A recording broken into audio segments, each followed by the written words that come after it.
One of the great universities of the world is Harvard.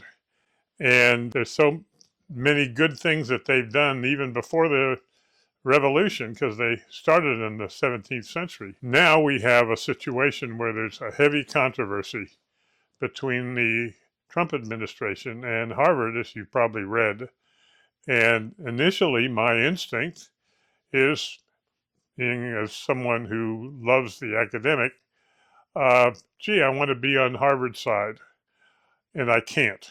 And the biggest reason for that is that over on the right with MAGA, like Steve Bannon at the War Room, introduced us to an expert in the deep state named Mike Benz. So Mike Benz has put together a video on the War Room, which, for anyone who's taking a look at my newsletter, you can listen to. And it is tragic how many corrupt things that Harvard is accused of having done by Mike Benz, for whom I have great respect. I think he has a high integrity and high knowledge of what the deep state is doing, perhaps more than any other person. And so, therefore, I would suspect that with the Trump administration not only in charge of all of the executive branch, but in charge, obviously, of the Department of Justice, that coming out of what Mr. Benz is making public, I think we may have some serious investigations into Harvard beyond what we've probably read about, where the controversy exists in terms of areas really, I would say, involving racism, whether it's anti-Semitism or how Harvard has dealt with, I think, the Asian students. Very difficult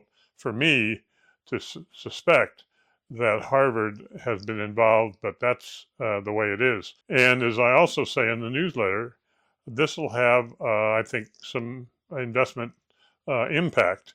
For example, I think that one of the reasons there's been so much spending on things like the Ukraine war and so on and so forth by the United States has been with the support they've gotten, not only politicians, but also academics, such as Harvard. And so I think the result of the controversy and the investigation by the Trump administration is it increases the ability of the Trump administration and MAGA, which has been, by and large, along with libertarians like me, against spending a lot on foreign wars, is it will make that easier for that source of spending in the Pentagon to be cut by Hegseth, the defense secretary. And therefore, I think not that this industry of defense was something we were interested in investing in anyway, but I think that people who currently have stocks, equities in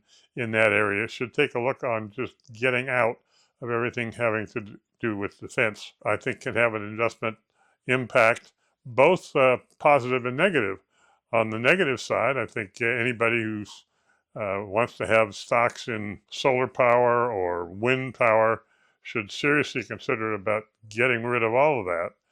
On the positive side, as we've said in the newsletter, the fossil fuel energy business, whether it's coal or whether it's oil or natural gas, I think is a good place to invest as it becomes more popular in the United States. Here in California, one great example is the state of California has made crude oil refining so onerous that we have the highest gasoline prices in the country, maybe in the world, I don't know. And there's talk that they may go even higher based on the current regulations from the California state. So I think as that gets reduced, that also could help that whole industry, as well as companies that we've recommended like Pump that will be helped as servicing the oil production industry.